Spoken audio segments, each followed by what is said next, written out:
ईद उल अजहा पर्व को लेकर हर्षोल्लास के साथ ईदगाह में नमाज अदा की गई। बकरीद पर्व को लेकर बायसी प्रखंड क्षेत्र के सभी पंचायतों में और आसपास के गांवों में तमाम ईदगाह और मस्जिदों में ईद उल अजहा की नमाज अदा की गई। गांव और शहरों से में सुबह से ही बकरीद को लेकर लोगों में काफी चहल पहल देखने को मिली।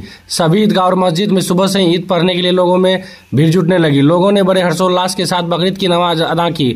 वहीं ईदगाह और मस्जिद के अलावा कई दरगाह में भी बकरीद की नमाज अदा की गई। ईद के नमाज के बाद एक दूसरे से गले मिलकर बकरीद की बधाई दी और स्वस्थ रहने की दुआएं की। इस बार का मौसम खुशमिजाज होने के कारण लोगों ने समय से पहले ईदगाह पहुंचे और एक दूसरे के साथ मिलकर हजारों की संख्या में नमाज में शामिल हुए। नमाज के बाद एक दूसरे को गले मिलकर बकरीद की मुबारकबाद दी। वहीं बकरीद को लेकर प्रशासन की ओर से सुरक्षा के पुख्ता इंतजाम किए गए थे। लोगों ने अपनी आपसी भाईचारे का संदेश भी दिया। इस दौरान सभी मस्जिदों में काफी संख्या में लोग जुटे हुए थे। नमाजियों ने देश में अमन व चैन की शांति दुआएं मांगी। साथ ही सभी को संदेश दिया कि कुर्बानी के जानवरों के अवशेष को इधर उधर न फेंके बल्कि गड्ढा खोदकर गाड़ दे।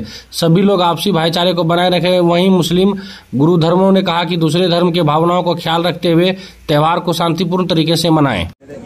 आज ईद उल अजहा की नमाज अदा की गई और बहुत ही अमन और सुकून शांति के साथ भाईचारे के साथ ईद की नमाज मुकम्मल हुई है और उसके बाद हम लोग कुर्बानी अंजाम देंगे। ये कुर्बानी भी इस बात का इशारा कर रहा है कि हम लोग अपने ख्वाहिशात नफसानी को छोड़ें, हर वो काम करें जो अपने खालिक को मालिक, अपने परवरदिगार, अपने माबूद को राज़ी करने का ज़रिया हो। कोई भी हम गुनाह का काम न करें। और ख़ास तौर से हम ये पैगाम देना चाहेंगे कि ये जो कुर्बानी है जिसका हुक्म अल्लाह रब्बुल आलमीन ने दिया है, तो कुर्बानी करते वक्त हम अपने भाईचारे का भी ख्याल रखें और ऐसी जगह कुर्बानी करें ताकि किसी के दिल को तकलीफ न पहुँचे, ठेस न पहुँचे।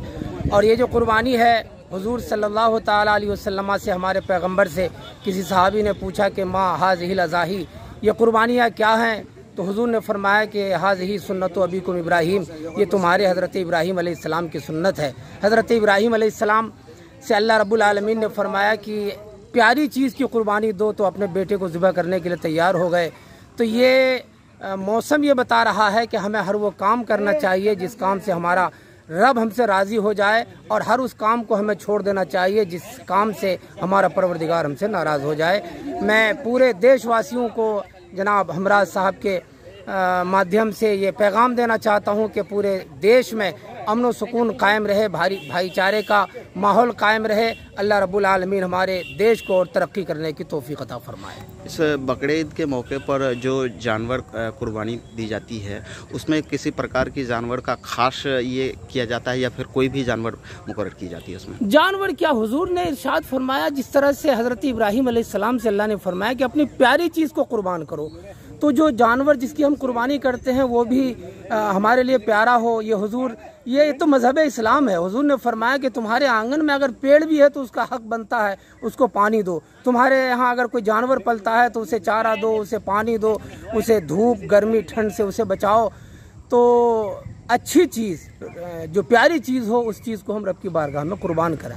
अगर किसी जानवर को हम कुर्बानी देते हैं तो जो बाजार से खरीद के लेकर के आते हैं या फिर घर में उनको अगर साल भर पाल करके कुर्बानी देते, तो सबसे बेहतर दोनों में कौन है? सबसे बेहतर तो ये है कि चूंकि जब एक जानवर को पाला जाएगा तो उससे मोहब्बत भी बढ़ेगी और जब मोहब्बत बढ़ेगी तो सबसे अजीज चीज़ को हमने कुर्बान किया, ये तो ज़्यादा बेहतर है। लेकिन अगर कोई बाजार से भी खरीद के ला रहा है तो उसकी भी कुर्बानी है, उसमें किसी तरह की कबाहत नहीं है। लेकिन वो ज़्यादा अफजलियत वाली कुर्बानी है कि जिस जानवर को हमने कुछ दिनों तक पाला पोसा, उससे मोहब्बत पैदा हो गई, फिर अल्लाह का हुक्म हुआ, जब ये ज़िलहिज्जा का महीना आया तो हमने रब की बारगाह में उसे कुर्बान भी किया। ये कौन सी ईदगाह है? ये बांसडोल की ईदगाह है। यहाँ बड़े अमन सुकून के साथ बांसडोल की ईदगाह में आज सुबह 7 बजे ईद की नमाज मुकम्मल हुई है और उसके बाद इंशाअल्लाह कुर्बानी भी करेंगे। आपका परिचय? मेरा नाम गुलाम हैदर जिलानी हुआ, मैं यहीं बांसडोल का निवासी। बहुत बहुत